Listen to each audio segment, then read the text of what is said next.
welcome back, or welcome to Hannibal Leo Media. I'm Leo, and I like analysing different things.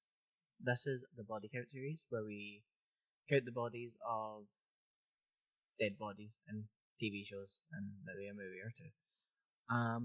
I've already mentioned in the pilot episode for Hazbin Hotel what James Agents said about copycats, but I'm not going to keep repeating the same video. We've already done it in 2 videos. So we're covering Hazbin Hotel in this series. This is only season 1. So if you're wanting season 2, you'll have to wait, I'm afraid, because it takes a long time, just like animation. But yeah, we're covering episode 2, which is called Radio Killed the Video Star, which starts with Charlie pacing around the hotel lobby, obviously, where we left off, finding out 6 months until the next extermination. Not great. Also, I think Charlie was kind of trying to keep it under wraps, not to panic anyone, until the 666 news broadcast told everyone. And Angel clearly just, he wants to kind of give up already. He's just meh. We get a glimpse of text from Val, Angel's boss, who has quite a big fan base, surprisingly, but I think the show does really kind of show you that these people can have soft human sides, even if they are fucking monsters underneath, or outwardly. Anyway, he is sending a mix of loving and hateful messages, because that's just Val. So Angel's been watching Hell's social media in between getting all these texts, and we see Rooster, who will also come into it in season 2.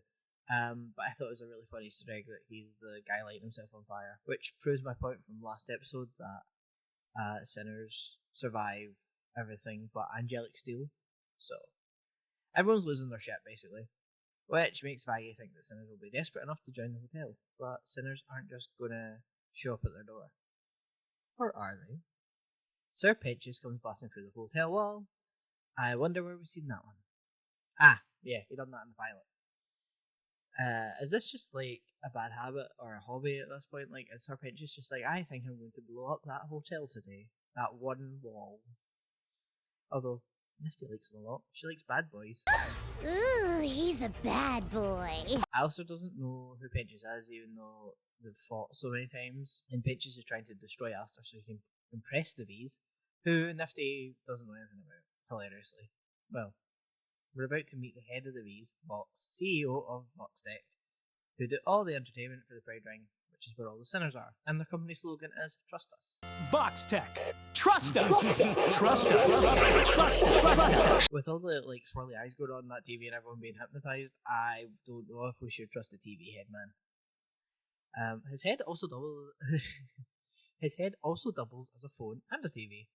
And we meet the second V, Velvet, who's complaining about Valentino. Here we get our very first kill of the episode, one of Velvet's models, and with the new extermination deadline, VoxTech are making angelic security tech.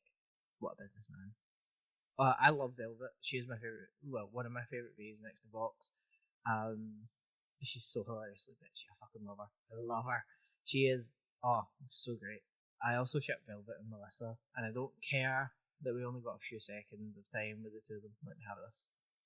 I also have some very fucking weird crack ships too. This one is very popular, so I can get away with it. So, Valentino's upset because Angel Dust isn't living in V-Tower anymore. He's living at the Hazbin Hotel, obviously, and that's upsetting Valentino a little bit. Just a little bit.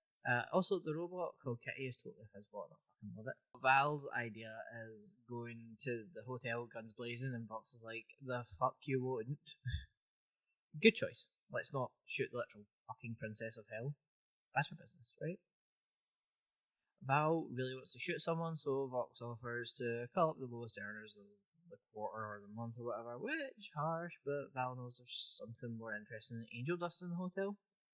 And Vox kind of tries to play it off, he's too busy on his phone, acting not oblivious, but he just does not give a fuck about the hotel, until Valentino mentions that this guy owes them more money.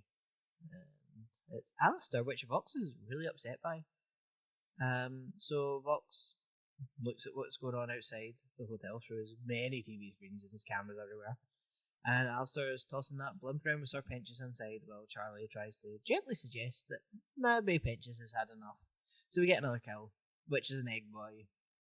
Can we stop killing egg boys, please? Egg boys deserve better. I'm kidding. There's more Egg Boy kills to come. Pinchus manages to rip a piece of Alistair's jacket, so the regular human sends him flying off, because, like, fuck you. So thanks to Vaggie telling Alistair to fix the hotel wall, Alistair does, but he doesn't do it with his own hands. He uses, like, these shadow things that Angel flirts with, which pisses Val off, of course, because Val just gets pissed a lot here. We also get one of my favourite songs this season. Again, Stayed Going. It's so much fun. I love Vox and Alistair singing about each other and ruining each other's fucking stuff. I also genuinely love Vox. Like, he is my favourite villain, probably thus far. Next. Yeah, Vox and Adam. I definitely like Vox more than that. Editing Leo here again. I missed a kill, a body. I missed the deer here. That's over the top of me speaking. Yeah, I missed that when Vox pulls out the oven. So yeah, this is getting counted too. So, oops. I only started liking him after season 2 too. That was the weird thing. But now I also realise I have an obsession with sharks. Like, love sharks. Vox needs someone who Charlie will take into the hotel, but someone that, like, they can kind of use in the sense that they'll do whatever the bees want, but they'll also not make Charlie suspicious. And it's, of course, the most sad, pathetic losers you can think of who would do anything to join the bees and impress them. And it's obviously Sir Pinchus.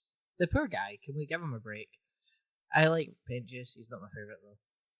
So Angel is pretty sad, and I think Angel just wants to let people in at this point, but trust issues thanks to Val and a shitty human life, I'm guessing.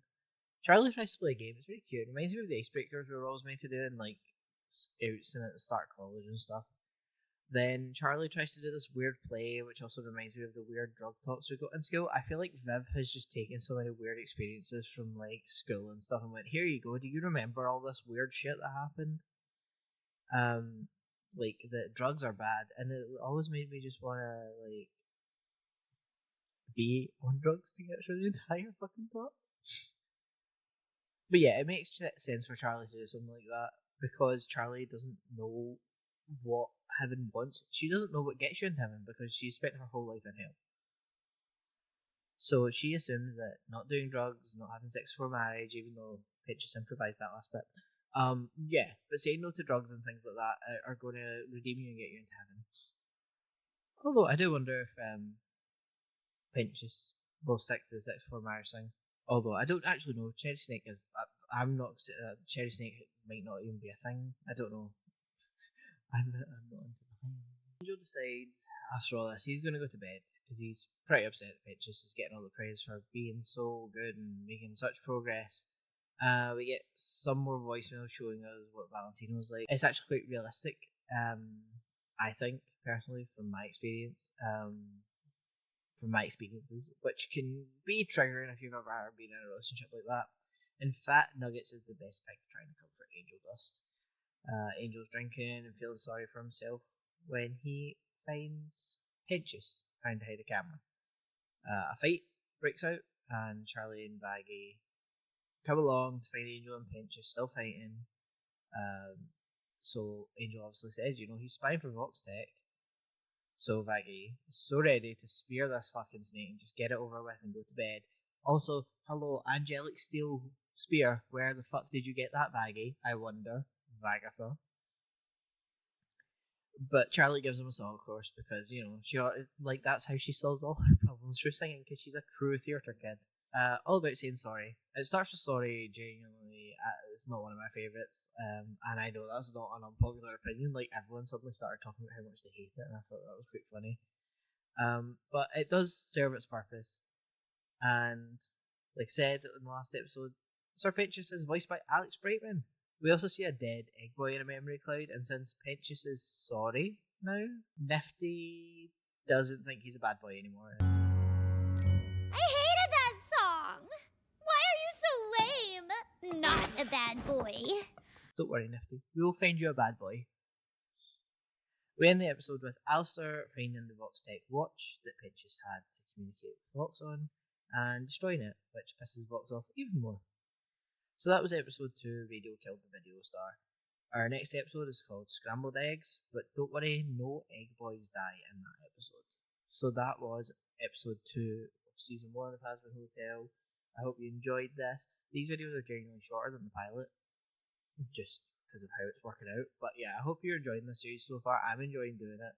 I haven't wrote the script for the rest of the season, so that's what I'm going to have to work on. But I will make sure I get it done, start filming, be consistent. But yeah, I'm trying to upload weekly, so if you want to like and subscribe to see more, I would really appreciate it. And comment if I've missed anything, of course, or if you noticed anything, or if you have any fun facts I can share in the next couple of videos. And I hope you all have a good time. Thank you and goodbye.